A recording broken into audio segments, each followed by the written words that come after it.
Mukula. What is the Soroti municipality in Uganda known for, which is also where you were born? It's a city in the eastern region of the country. We know it as a commercial and administrative center, but for somebody who has no idea what it is it known for?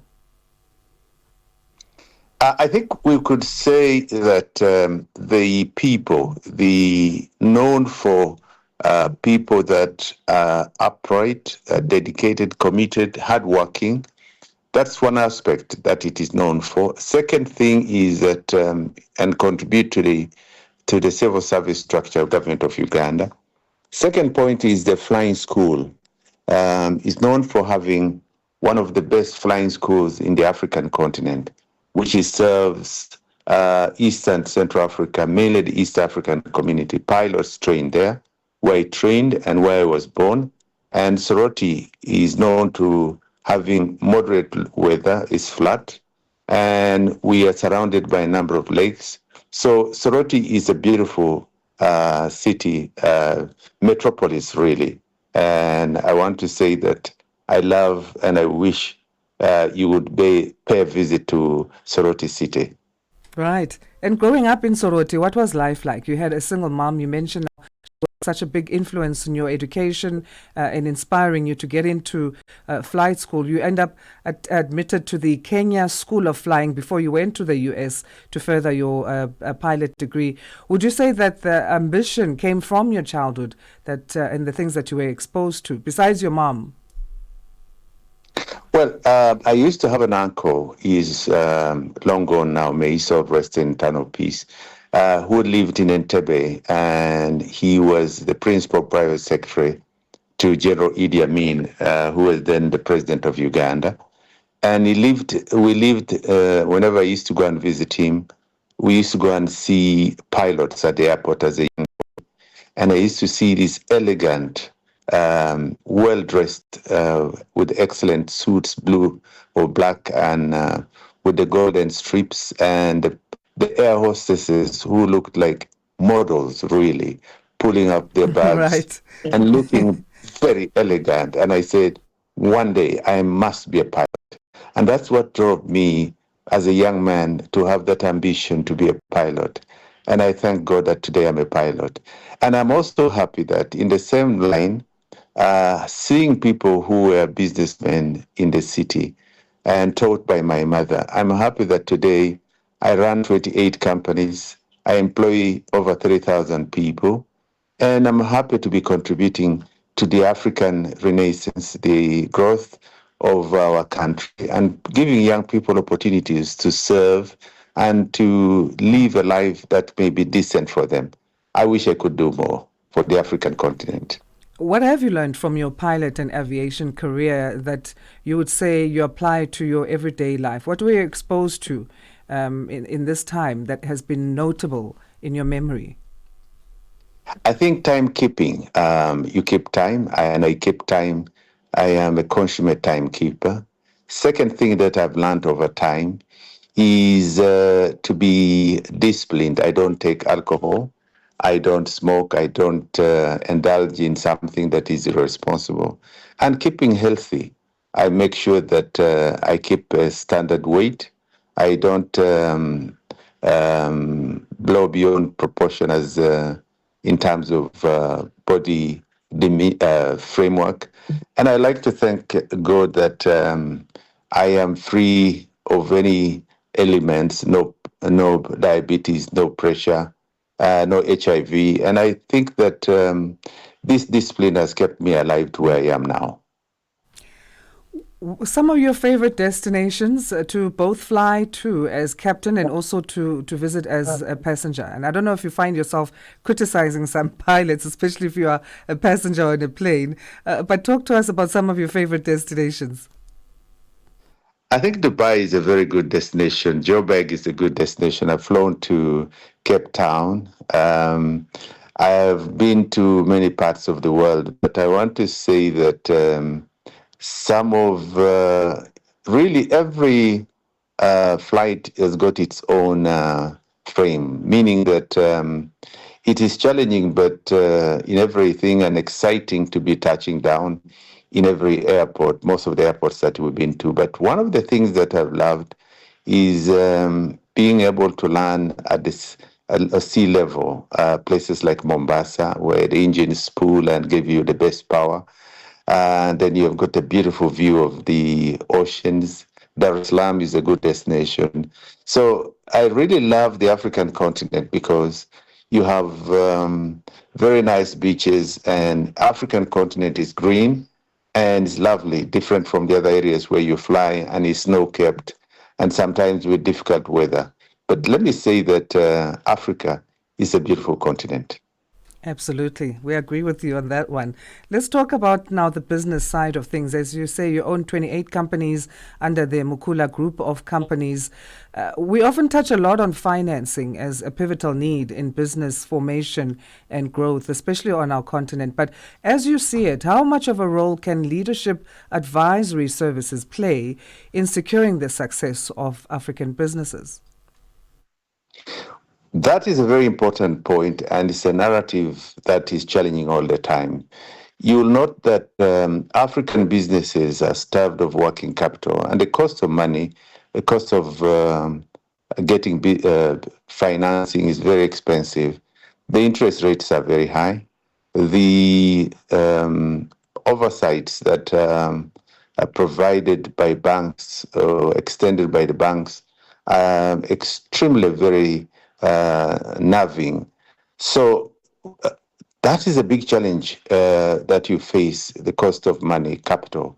Second thing that you also face is the human resource. It's a big challenge that we still have many young people who have not yet acquired the skills, the drive that give you the optimum human resource drive to propel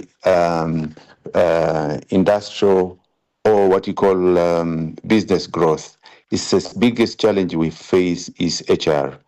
The third point that you have also is sometimes the unpredictability of the market, which shifts all the time. And then the fourth point is the challenge you face from developed economies like China, India, and so on and so forth. That dump in the African market. Competition, therefore, becomes extremely difficult if you're in the manufacturing sector. But overall, to answer your question, it's important that the person at the helm, at the apex of leadership, is measured, strategic, and also tactical in a way to ensure that you maintain communication, command, and control to ensure that the business is driven on the correct tangent. That is my experience. On the side of politics, as member of the ruling National Resistance Movement, or NRM, under the leadership of President Yoweri Museveni, you serve as vice chairman for the Eastern region. You did, however, retire from elective politics in 2015. What inspired this move? Just yesterday here on Rise and Shine, we were talking about African leaders' obsession with clinging to power and in many instances being deposed by military coups or some revolt before stepping down. But you decided to retire. Why? Well, I think I'd had my tour, and at a prime age, I thought that it was important for me to step into the private sector and walk the talk, meaning that I wanted to find ways and means of expanding the business sector, as I've said. And I thank God that we have a conglomerate of companies that are emerging now and driving and contributing to the tax kitty of government of Uganda. But also I wanted to ensure that in that direction, being a great Pan-Africanist and Ubuntu, you call it Ubuntu. Yes. It is important that being the chairman of the Pan-African Movement Uganda chapter, we must own this economy. I do not see Indians or Arabs or Chinese coming to own and drive the narrative of the business in the African continent because they don't give us the equal opportunity in their countries. You have not seen an African billionaire or millionaire or a successful businessman in China or in India because they don't get that opportunity. But you see them in Africa because we don't allow Africans to leverage and to challenge that. And that's why I think that coming in now, I think we need to give African solutions to the African problems. Second thing that you asked was about African leaders who stay in power. Of course, there are those who do not contribute to the economies, to the stability of a nation. But let me give you the narrative of my president, President Museveni, who is now 80 years in power. He's 80 years old, and he's 39, coming to 40 years in power. But I want to tell you, from a failed state with an economy which was running at about 179% inflation, the whole country was at war for nearly 24 years. It was a banana republic. President Museveni has been able to sustain and bring total peace to the country from the north to the south, east to the west. Uganda is now a stable country. The economic growth of the country has been at 6% for the last many years, over 30 years growing. And Uganda is among the 7 fastest growing economies, not only in Africa, but in the world.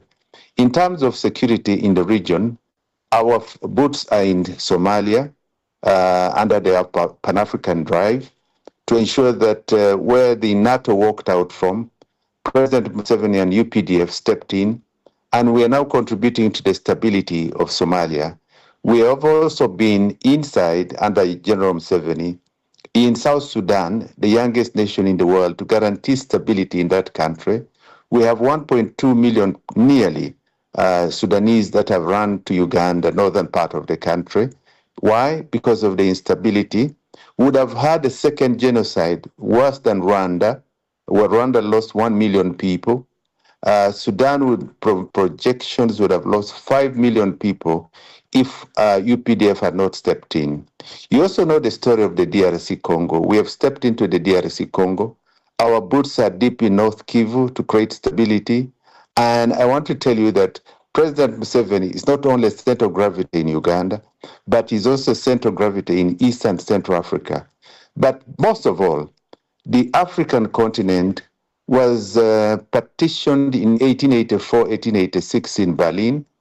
And you know that we speak different languages. South Africa suffered from the apartheid, where the Boers came in and occupied and took over land.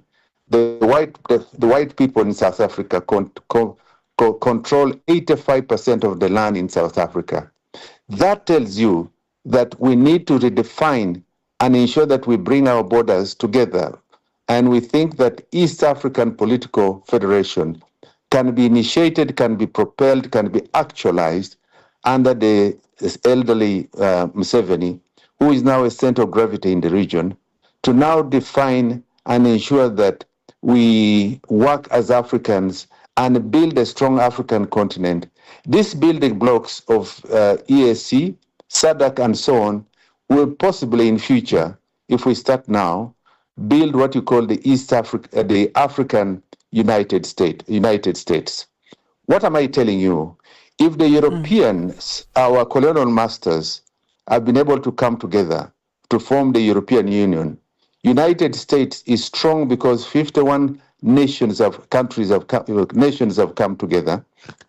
It means that if we have the driver, the vision to bring East Africa together, I think that's the direction we must provide by ensuring that we utilize good and able leaders like Museveni to do that.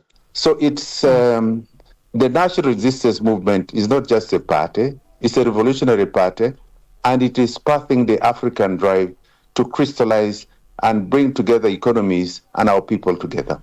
There's still so much to talk about, Captain, but we've only got 1 minute left of this chat. And I really want to touch on this point because as the NRM, you've got a 5-year plan as the National Resistance Movement, the Central Executive Committee, especially wanting to put this plan in place.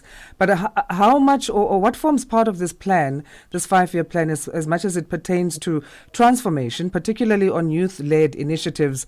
You speak of Uganda having an 80% population of young people or people under the age of 30. I think the critical point about young people is cadre identification, cadre training, and cadre placement, meaning that we must nurture and drive and bring the young people into the dynamic of political, economic, and social transformation. The national resistance movement is anchored on 4 points. One is patriotism, Pan-Africanism, socio-economic transformation, and democracy. These tenets give us a consolidated ideological drive to ensure that the future of the African continent, working on beginning with Uganda, we have what you call a social contract, which is a manifesto that we're now developing to include what we have done in the past and to focus on Vision 2040. What does it mean? We must ensure that we build the necessary infrastructure. Let me give you a simple example in 1 minute, less than 1 minute. If you look at hydroelectricity in this country, power and generated power, South Africa is north of 80,000 megawatts, 80,000 megawatts. Uganda by 1986, when Museveni took over power, had 62 megawatts, only 2 dams working, only 2 generators working, from a dam which was built by the British, Owen Falls Dam. Museveni has built 5 major dams. Uganda now is one of the most self-sufficient countries in terms of electricity. What am I saying? Infrastructure is critical in germinating and building a strong economic infrastructure. Without electricity, as you have seen in South Africa, you'll find that these outages are a major detriment to economic growth. That is one of the key things that we're looking at. Yeah. The roads, we're looking at health services, schools. We have free universal primary education, free universal secondary education, free medical health care. We are providing what you call a mass solution to the African challenges we face. So the manifesto we have speaks to the drive and the needs of the people. I wish we had so much time, but we're going to have to leave it there for today. Thanking you again for your time. Captain, Honorable Member, Mr. Mukula, all the hats that you wear, we appreciate you for having chatted to us on Channel Africa this morning. It's a pleasure talking to Channel Africa, and God bless you. And continue tuning to Channel Africa. Thank you so much. Ugandan businessman, politician, and professional pilot, as well as vice chairperson of the Uganda governing party, the National Resistance Movement in Eastern Uganda, Captain Micheal Mukula. Our Wednesday feature profile for today. Let's get on.